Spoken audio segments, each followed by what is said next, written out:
Artificial intelligence से भी हमारे जो काश्तकार हैं वो बहुत ज़्यादा फ़ायदा उठा रहे हैं। आने वाले 5 सालों में वही लोग सर्वाइव करेंगे जिन्हें अपने काम के साथ आर्टिफिशियल इंटेलिजेंस से कनेक्शन है। हमारे मुल्क में गंदम की बड़ी बम्पर क्रॉप हुई, हमारे काश्तकार को उसका रेट सही नहीं मिला। गवर्नमेंट ने अनाउंस की थी, थोड़ी ज़्यादा की थी, लोगों ने 8% ज़्यादा भी लगाई। कीमतें भी बढ़ी हैं, इसमें आपका ऑयल की कीमत बढ़ गई, फ्यूल की कीमत बढ़ गई। अगर मौसम फ्लक्चुएट कर गया, शदीद बारिशों का जैसे इम्कान है वो बढ़ गया और हबस बढ़ गया, तो फिर शायद मसाइल हमारे लिए खड़े हो जाएंगे। ये सारे मामला हम फेस कर रहे हैं और एग्रीकल्चर सेक्टर सबसे ज्यादा फेस करता है। 22-23 करोड़ लोग हैं, तो हम आराम से पौधे बढ़ा सकते हैं। इस पे मैक्सिमम वर्क करना चाहिए, कंपेन रन करनी चाहिए। साकिब साहब, हुकूमत की तरफ से इस वक्त काश्तकारों के लिए भी कुछ मंसूबे भी चल रहे हैं। अरबों रुपए के मंसूबे लॉन्च किए गए हैं। किसान कार्ड है, जरी ट्यूबवेल सोलराइजेशन है, सुपर सीडर 5 अरब के डिस्ट्रीब्यूट किए जा रहे हैं, 1.25 अरब के एग्रीकल्चर मॉडल फार्म खड़े करने जा रहे हैं, 30 अरब के ग्रीन ट्रैक्टर स्कीम ला रही है और डिस्ट्रीब्यूट करने जा रही है, 7 अरब के जदीद जरी मशीनरी आलात आने जा रहे हैं। बिस्मिल्लाहिर्रहमानिर्रहीम। अस्सलाम वालेकुम नाज़रीन, AWC एग्री के साथ मैं हूं आपका मेज़बान ताहिर नदीम और मेरे साथ हैं सेक्रेटरी ज़राअत जनूबी पंजाब साकिब अली अदील साहब। नाज़रीन, जैसा कि आप जानते हैं कि इस वक्त मौसमियाती तब्दीलियों के हमारी ज़राअत पर बहुत सारे असरात हैं और इससे बढ़कर आर्टिफिशियल इंटेलिजेंस से भी हमारे जो काश्तकार हैं वो बहुत ज़्यादा फ़ायदा उठा रहे हैं। लेकिन आज हम इन दोनों चीज़ों को मद्देनज़र रखते हुए अपनी ज़राअत का अहाता करेंगे, किस तरह हमारे काश्तकार अपनी ज़राअत से ज़्यादा पैदावार हासिल कर सकते हैं और अपनी पैदावारी लागत को कम कर सकते हैं। सर, कहा जाता है कि ज़राअत पाकिस्तान की मईशत की रीढ़ की हड्डी है, तो आप इससे किस तरह इत्तफ़ाक़ करते हैं कि हमारी ज़राअत हमारी मुल्क की मईशत को चला रही है और इसको मद्देनज़र रखते हुए हमारा महकमा ज़राअत हमारी ज़राअत को किस तरह मुमद बनाने के लिए काम कर रहा है? जी, थैंक यू वेरी मच। ऐसा बड़ा आपने अहम क्वेश्चन किया है। इसमें कोई शुबा नहीं है। अभी आप इस साल के अगर आप हमारा माशी सर्वे उठा के देखें, एनुअल सर्वे जो आता है, नेगेटिव ग्रोथ अदरवाइज थी, सर्विस सेक्टर था, दूसरे सेक्टर थे, लेकिन एग्रीकल्चर सेक्टर की वजह से 10 साल रिकॉर्ड हमने बराबर किया इसमें प्रोडक्शन का। उसकी वजह से हमारे तमाम सेक्टर ओवरऑल ग्रोथ हमारी नज़र आई, GDP में हमें इम्प्रूवमेंट नज़र आई है। और जहाँ तक दूसरी बात हम बात करें साउथ पंजाब की, इवन पाकिस्तान की, तो ज़्यादा एरिया हमारा आप देखें एग्रीकल्चर से रिलेटेड है, जहाँ ज़्यादा ज़राअत है। साउथ पंजाब का 70% जो हमारा इलाका है वो ज़राअत है। तो हम अग्रेरियन सोसाइटी हम कह सकते हैं अपने आप को कि हमारा ज़राअत से मुंसलिक लोग। और यहाँ पे आप देखें कि 10 मिलियन लोग ऐसे हैं जिनका रोज़गार बराह रास्त ज़राअत से मुंसलिक है। उसमें 50% ख़वातीन हैं, तकरीबन 50% मर्द हैं। तो बिलाशुबा इसका ज़राअत का ही रोल है, क्योंकि जब हमारी फसलें मंडी में आती हैं तो मंडी में आके वो उससे पैसा जनरेट होता है, किसान पैसा कमाता है। फिर वही, चूँकि 70% लोग देहात में रहते हैं, तो वही पैसा लेके फिर वो मार्केट में आते हैं, वो शॉपिंग करते हैं। जब चीज़ों की शॉपिंग होती है तो उसकी बुनियाद पे कारखाने चलते हैं, मज़ीद जो प्रोडक्शन होती है चीज़ों की वो होती है। उसी की बुनियाद पे आपके अगर हाउसेज़ हैं, आप सोसाइटी को देखें, देहातों से लोग शहरों में अगर आते हैं, उन्हें घर चाहिए, वहाँ भी वही ज़राअत का पैसा इस्तेमाल कमा के लाते हैं, इस्तेमाल करते हैं। इसी तरह ट्रांसपोर्ट है, व्हीकल्स है। इसके अलावा हमारा जो देहातों तक लोगों का पेट्रोल का एक्सपेंडिचर है, हर चीज़ आप देखें कनेक्ट है ज़राअत से। और इसके मुख्तलिफ एंगल्स हैं। अगर आप बात करेंगे कपास की, उसके डिफरेंट एंगल्स हैं। अगर आप फ्रूट की बात करें, मैंगो की बात करें, डिफरेंट हैं। और हमारा आप देखें कि जो फूड सिक्योरिटी है, जो लफ्ज़ इस्तेमाल किया जाता है वो वीट के साथ, गंदम के साथ इस्तेमाल किया जाता है। यानी कि अब ये गंदम का पैदावार ये ज़राअत का नहीं बल्कि सिक्योरिटी इशू बना है और पूरी दुनिया में है। जिस तरह आपने बात की खुराक की तहफ़्फ़ुज़ की, ये ज़रूरी बात है कि और अहम बात है, पूरी दुनिया में ग़िज़ाई तहफ़्फ़ुज़ का मामला जो है ना वो उठा हुआ है। तो इस दफ़ा हमारे मुल्क में गंदम की बड़ी बम्पर क्रॉप हुई, लेकिन हमारे काश्तकार को उसका रेट सही नहीं मिला, उसमें मायूसी भी फैली। लेकिन दूसरी तरफ हमारी हुकूमत ने और महकमा ज़राअत ने कोशिश की और हम कर भी रहे हैं कि हमारी जो कपास है उसकी रिवाइवल हो, क्योंकि कपास जो है कि नकदावर फसल है और ये मईशत में बहुत अहम रोल प्ले करती है। फसल तो आ रही है, तो कितनी की उम्मीद आप करते हैं कि पैदावार हो जाएगी और हमारे काश्तकार को आप जो उसकी कीमत है वो फराहम करने में किस हद तक कामयाब रहेंगे? अगर आप बात करें गंदम की, तो हमारी आपको पता है पूरी इकानमी मार्केट बेस्ड है।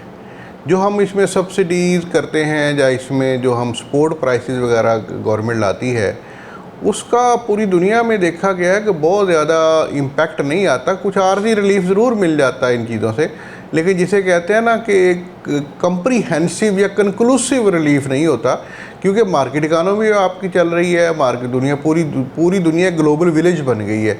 अब ये नहीं हो सकता कि एक कंट्री में अगर वो इसकी कीमतें बहुत ज़्यादा कम है तो दूसरे कंट्री में उसका इम्पैक्ट नहीं आएगा। और इस दफ़ा तो ये हुआ कि चूँकि प्राइस गवर्नमेंट ने अनाउंस की थी, थोड़ी ज़्यादा की थी, 3950 रुपये मन की थी, तो लोगों ने 8% ज़्यादा भी लगाई। फिर उसके बाद उस पर लुक आफ्टर भी ज़्यादा की, फर्टिलाइज़र का ज़्यादा इस्तेमाल किया। फिर सबसे बढ़ के क्लाइमेट का यहाँ नेगेटिव इम्पैक्ट भी आता है, पॉजिटिव भी आता है। पॉजिटिव ये आया कि वो गंदम आपकी पूरा अप्रैल फील्ड में खड़ी रही, जिसकी वजह से दाने का साइज़ बढ़ता चला गया। दैट्स वाई रिकॉर्ड प्रोडक्शन हुई। और जब सप्लाई, और बाहर से भी कुछ सप्लाई होगी, जब सप्लाई बढ़ती है तो ये इकनॉमिक्स का बुनियादी कुलिया है कि डिमांड एंड सप्लाई में जब भी सप्लाई बढ़ेगी डिमांड कम होगी, प्राइसेस गिरेंगी। तो वो नेचुरल इम्पैक्ट था उसका जो मार्केट ने उसको सफ़र किया। और इसमें कुछ ज़ाहिर है किसानों को नुकसान जहाँ पे हुआ, मैं जब कैलकुलेट करता हूँ तो जिन लोगों ने खुद काश की उन्हें कोई नुकसान नहीं हुआ। अलबत्ता जिन्होंने आगे कॉन्ट्रैक्ट लीज पर दिया हुआ था रकबे, लीज वालों को नुकसान ये हुआ कि लीज बहुत बढ़ा दिया। वो जब गंदम आई वो एक्सपेक्टेशन पे पूरा उतना नहीं हो रही थी, इसलिए ज़्यादा शोर भी ज़्यादा मचा और कीमतें भी बढ़ी हैं। इसमें आपका ऑयल की कीमत बढ़ गई, फ्यूल की कीमत बढ़ गई आपकी दूसरी। लेकिन उसके बावजूद आप ये देखें कि हमने इस दफ़ा जो टारगेट था हमारा 4 मिलियन एकड़ का प्लान किया गया था, लेकिन उसमें सबसे बढ़ के मौसम ने सबसे पहले झटका हमें दिया कि पूरा अप्रैल ठंडा रहा। अब इतना ठंडा था कि उसमें काश्त हो ही नहीं सकती और आपके फील्ड में आप गंदम खड़ी थी। जब वो फील्ड खाली होने थे फिर ही कपास की कल्टीवेशन शुरू होनी थी, तो वो फील्ड खाली हुए अप्रैल के एंड पे आके आखिरी हफ्ते में, आखिरी 2-4 दिनों में। तो उससे ये हुआ कि एक तो सोइंग लेट हुई हमारी जो सीजनल क्रॉप थी मेन, और फिर थोड़ा सा लोगों को ये ठीक है जी हमारी गंदम के रेट नहीं मिले, थोड़ी सी डिसअपॉइंटमेंट भी थी तो उस वजह से। लेकिन उसके बावजूद भी हमने तकरीबन 35 लाख एकड़ पर कपास काश्त किसानों ने की है। तो इसलिए ये मौसमियाती फैक्टर को सामने रख के हम समझते हैं कि हमने बहुत अच्छी परफॉर्मेंस हमारे डिपार्टमेंट ने की, लोगों तक पहुँचे, लोगों को कन्विंस किया और लोगों ने काश्त की। अब जो सीजनल है, अभी मैं 2-3 दिन पहले फील्ड में था, जो सीजनल बहुत अच्छी खड़ी है। अगरचे इस साल हमें ये चूँकि लेट सोइंग हुई है उसके नुकसान हमें कुछ नज़र महसूस हो रहे हैं, जैसे कि शेडिंग हुई है। अभी आप आज भी देखें, आज हम मतलब आप जुलाई में हैं और शदीद हीट है और फील इसका बहुत ज़्यादा हो रहा है। एंड जुलाई का आ गया है और अगला अगस्त में तो वैसे ही वो टर्मिनेशन में की तरफ जानी शुरू हो जाती है। तो लिहाजा कुछ थोड़े से हमें खदशात हैं, लेकिन हमारा फील्ड पूरी तरह एक्टिव है। हमने अभी इसमें पेस्ट का चूँकि होता है तो हमने इस दफ़ा हमने ऐसा हब लॉन्च किया ऑनलाइन पेस्ट मॉनिटरिंग के लिए कि हमारे 3 उसकी लेयर हैं। पहली लेयर ये है कि हमारा जो पेस्ट स्काउटिंग वाले फील्ड में जाते हैं वो बताते हैं और वो लाइव हमने उसको बना दिया है, वो लाइव एंटर करते हैं। उसके बाद फौरी तौर पे लाइव ही वो जो एक्सटेंशन स्टाफ को चला जाता है, एक्सटेंशन स्टाफ फ़ौरन मौके पे जाता है, वहाँ पे एडवाइजरी इशू करता है, ट्रीटमेंट कराता है और उसके बाद तीसरी लेयर हमने बनाई मॉनिटरिंग की। तो अब तक जो हमारे रिजल्ट्स हैं, कहीं पे हमें वाइट फ्लाई का बढ़ते हुए ट्रेंड भी हैं, लेकिन बारिश जब पड़ती है डाउन होता है। अभी तक अल्हम्दुलिल्लाह कोई पिंक का कोई अटैक नहीं है, जैसिड का और वाइट फ्लाई का है, वो हम मैनेज कर रहे हैं उसे। वी आर होपिंग कि अगर मौसम अभी भी हालांकि हीट वेव बहुत ज़्यादा, अगर बहुत ज़्यादा फ्लक्चुएट ना करे और नॉर्मल रहे तो हम इस 35 लाख से भी हम अपना टारगेट अचीव कर सकते हैं। लेकिन अगर मौसम फ्लक्चुएट कर गया, शदीद बारिशों का जैसे इम्कान है वो बढ़ गया और हबस बढ़ गया, तो फिर शायद मसाइल हमारे लिए खड़े हो जाएंगे। साकिब साहब ये बताइए कि मौसमियाती तब्दीली के बहुत ज़्यादा असरात मरतब हो रहे हैं और ख़ासकर पाकिस्तान उससे मुतासर हो रहा है, तो आप क्या समझते हैं कि हमारे काश्तकारों को इस मौसमियाती तब्दीली का कैसे मुकाबला करना चाहिए और हमारा जो डिपार्टमेंट है वो किस तरह हमारे काश्तकार को गाइड कर रहा है? बिल्कुल जी, इसमें हम इसके 2-3 फैक्टर हैं। एक फैक्टर तो हीट वेव बहुत ज़्यादा है। पिछले अब ये बताया जा रहा है कि 21 जुलाई इस दफ़ा जो था वो इंसानी तारीख़ का गर्म तरीन दिन था। अब देखिए ह्यूमन हिस्ट्री कितने साल, हज़ारों साल से उसका गर्म तरीन दिन हमने फेस कर लिया। उसके बाद पाकिस्तान का प्रॉब्लम ये आ रहा है कि आपका वाटर शॉर्ट स्कैर्सिटी में आप एंटर हो गए हैं, आपका पानी कम होने जा रहा है। तो हम इसमें जो अभी ऑर्चर्ड मैनेजमेंट हम करा रहे हैं, लोगों को भी बता रहे हैं कि पानी का इस्तेमाल कम से कम करें, क्योंकि हमें ये भी तजर्बे में आया कि हमारे ऑर्चर्ड जो ख़राब होते हैं वो फ्लड वाटरिंग से होते हैं। लिहाजा हम उन्हें कह रहे हैं कि आप इसे फ्लड की बजाय आप उसको डिच बनाएं, आप नालियाँ बनाएं, फरोज़ बनाएं, फरोज़ में पानी लगाएं ताकि पौधे ज़ोर लगा के पानी अचीव करें। कम हमने देखा 30% पानी की कमी आ जाती है। दूसरी तरफ हम किसानों को, ये किसान भाइयों से कहते हैं कि यार आप छोटे कद के पौधे जैसे दरेक है, जैसे आपका सुहांजना है, यानी इस तरह के पौधे जो अदरवाइज़ भी आपके यूटिलाइज़ हो सकें, उस तरह के पौधे लगाएं, कद छोटा हो ताकि आपके क्रॉप को भी, प्रोड्यूस को भी डैमेज ना करे और वो अपना काम भी करें, जितनी ऑक्सीजन पैदा करें। क्योंकि एक पौधा जब लगता है तो आप समझें कि वो हर साल 1.5 टन के करीब, वो जितना 1.5 टन का एसी आपका ठंडा करता है, इतनी वो ठंडक प्रोड्यूस कर देता है, लेकिन वो हीट इतनी ज़्यादा होती, महसूस नहीं होती। और हमारे यहाँ बदकिस्मती से दरख्त बेपना काटे गए हैं और हमने उसे बिल्कुल नहीं सोचा कि इसका इम्पैक्ट क्या आएगा। ये सारे मामला हम फेस कर रहे हैं और सबसे बढ़ के फेस एग्रीकल्चर सेक्टर सबसे ज़्यादा फेस करता है, क्योंकि हमारा सारी की सारी ज़राअत के जो मॉडल्स हैं वो रूटीन के मॉडल्स हैं, उसमें इनोवेटिव चेंजेस अभी कम आई हैं। अगरचे हम अब एफर्ट कर रहे हैं, रीजनरेटिव की तरफ जा रहे हैं, लेकिन स्टिल बहुत उसमें टाइम लगेगा क्योंकि दुनिया भी अभी उसमें इब्तदाई स्टेज पे, हम भी इब्तदाई स्टेज पे एंटर हो रहे हैं। तो हमारा ये ख्याल है कि ये सारे मामला जो हैं इसमें किसानों का, हर शख्स को, सिर्फ किसानों को नहीं, हर शख्स को ये चाहिए कि वो पौधे लगाए। मैं तो ये सजेस्ट किया करता हूँ दोस्तों को कि आपके अपनी बर्थडे है, बच्चों की बर्थडे, ये जो ज़ाया करते हैं पैसे, उसकी बजाय आप हर बर्थडे पे 2-2 पौधे लगाने शुरू कर दें, हर शख्स लगाए। 22-23 करोड़ लोग हैं तो हम आराम से पौधे बढ़ा सकते हैं। इस पर मैक्सिमम वर्क करना चाहिए, कंपेन रन करनी चाहिए अपने इलाके में, अपने घरों में। अगर हम पौधे बढ़ाएंगे तो हमारे बच्चों का फ्यूचर महफूज होगा, वरना हमारे बच्चों को ना पानी मिलेगा, ना ऑक्सीजन मिलेगी। और अभी आप देखें साउथ अफ्रीका में कई ज़िलों में, वहाँ पे उनके इवन हेडक्वार्टर में, उनका दारुल हुकूमत में भी पानी ख़त्म हो गया है। तो हम तेज़ी से उस सूरत हाल की तरफ बढ़ रहे हैं। हमें पानी को एहतियात से इस्तेमाल करना चाहिए और रिचार्जिंग की तरफ जाना चाहिए, और इसके अलावा हमें दरख्त ज़्यादा लगाने चाहिए। यही 2 ऑप्शन हैं जिनके साथ हम आने वाले सालों में हम मौसमियाती तब्दीलियों का किसी हद तक मुकाबला कर पाएंगे। साकिब साहब, आर्टिफिशियल इंटेलिजेंस ज़िंदगी के तमाम शोबों को अपनी लपेट में ले रही है और तमाम जो इदारे हैं वो इससे फ़ायदा उठा रहे हैं, तो आप क्या समझते हैं कि हमारी जो ज़राअत है इसके लिए हम आर्टिफिशियल इंटेलिजेंस से किस तरह फ़ायदा उठा सकते हैं? अभी तक आर्टिफिशियल, अगरचे पॉसिबिलिटी है कल उस स्टेज पे चली जाए जो हम डरते हैं कि वो बिल्कुल कंट्रोल कर सकते हैं, लेकिन अभी इस वक्त की सूरत हाल ये है कि वो आर्टिफिशियल इंटेलिजेंस वही कुछ कर रही है जो हम उसे सिखाते हैं। और उसके लिए अलबत्ता ये है कि हमारा जितना भी ये रूटीन का काम है वो कम हो जाएगा, और आने वाले सालों में जो हमारा एस्टीमेट है अगले 5 सालों में, 6 सालों में, 5 सालों के दौरान हो सकता है कि आपके ऑफिस में और हमारे इवन फील्ड में हमारे कोई हो सकता है, एग्रीकल्चर की बात करें 70-80% जो काम हो रहे हैं वो तमाम के ऑटोमेट हो जाएं। इस तरह ऑफिस में हम रूटीन में बहुत सारा टाइम इसी पे लगता है, रिप्लाई कर रहे हैं, आंसर लिख रहे हैं, इसी पे वो सारा ऑटोमेट हो सकता है। तो आर्टिफिशियल इंटेलिजेंस का अभी रोल है, अभी जो हम देख रहे हैं कि बहुत से कंट्रीज़ पे काम कर रहे हैं। और एग्रीकल्चर में लेटर से हमारे साउथ पंजाब सेक्रेटरीट में एडिशनल चीफ सेक्रेटरी साहब ने अभी एक वर्कशॉप कराई है, फवाद हाशिम रब्बानी साहब ने, जिसमें वो इंटरनेशनल कंसल्टेंट ने आके हमें ब्रीफ किया। और हम देख रहे थे कि बहुत सी ऐसी मशीनें बना ली गई हैं जो आपका इनपुट कॉस्ट कम करती हैं। मसलन कि अगर कहीं पे वीड्स हैं तो अमूमी तौर पे हमें करते हैं, एक तरफ से शुरू होते हैं, पूरे खेत में वीडिसाइड का स्प्रे कर देते हैं। तो अब वो नई मशीनें आ गई हैं जो सिर्फ वहीं पे स्प्रे करेंगी जहाँ पे वीड है, ऐसी मशीनें आ गई हैं वहीं पे स्प्रे करेंगी जहाँ पे कीड़ा है।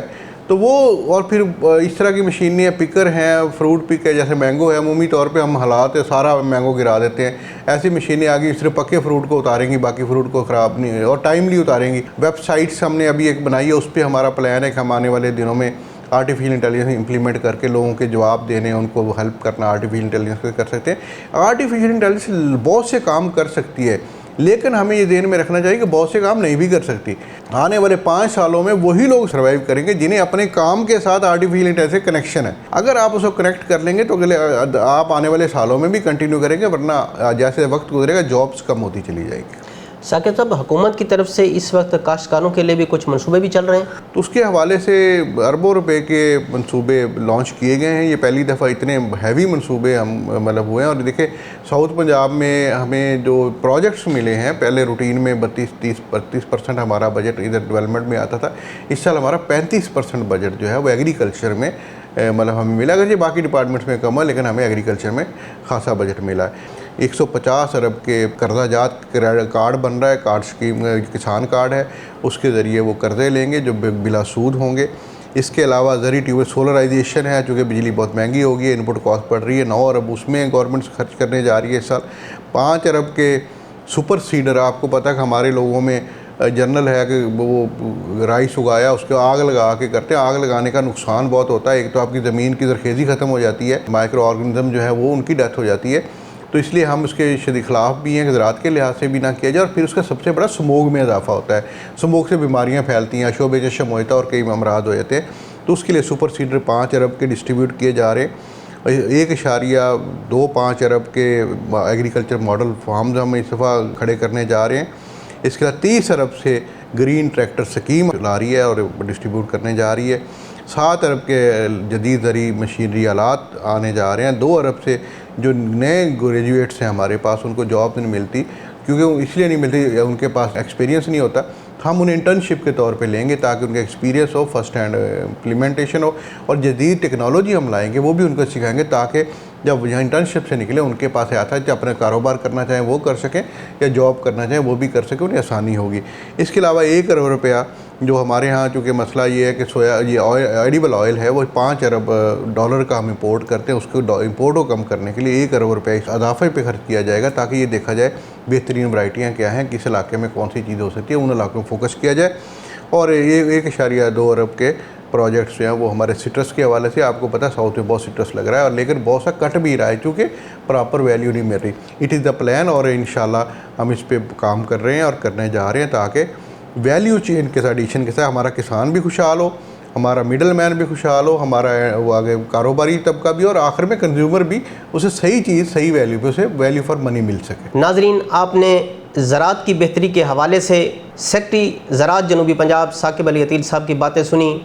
उन्होंने बहुत ही खूबसूरत अंदाज में हुकूमत की तरफ से लाए जाने वाले मनसूबों और मौसमियाती तब्दीलियों को मद्देनज़र रखते हुए हमारे काश्तकारों को बहुत अच्छे तरीके से गाइड किया। हम उम्मीद करते हैं कि हमारे काश्तकार जदीद तकाज़ों को और वक्ती और असरी तकाज़ों को मद्देनज़र रखते हुए अपने आप को बेहतरी की तरफ लाएंगे, हमारी ज़राअत को बेहतर करेंगे और अपनी फसलों को राह हालत में फ़रोख्त करने की बजाय उनको वैल्यू एडिशन की तरफ लेके जाएंगे ताकि जहां उनकी आमदनी में इजाफ़ा हो वहां हमारी मुल्क की मईशत है वो भी बेहतर हो। आज तक के लिए इतना ही। आइंदा सेगमेंट तक अपने मेज़बान ताहिर नदीम को दीजिए इजाज़त। अल्लाह निगहबान।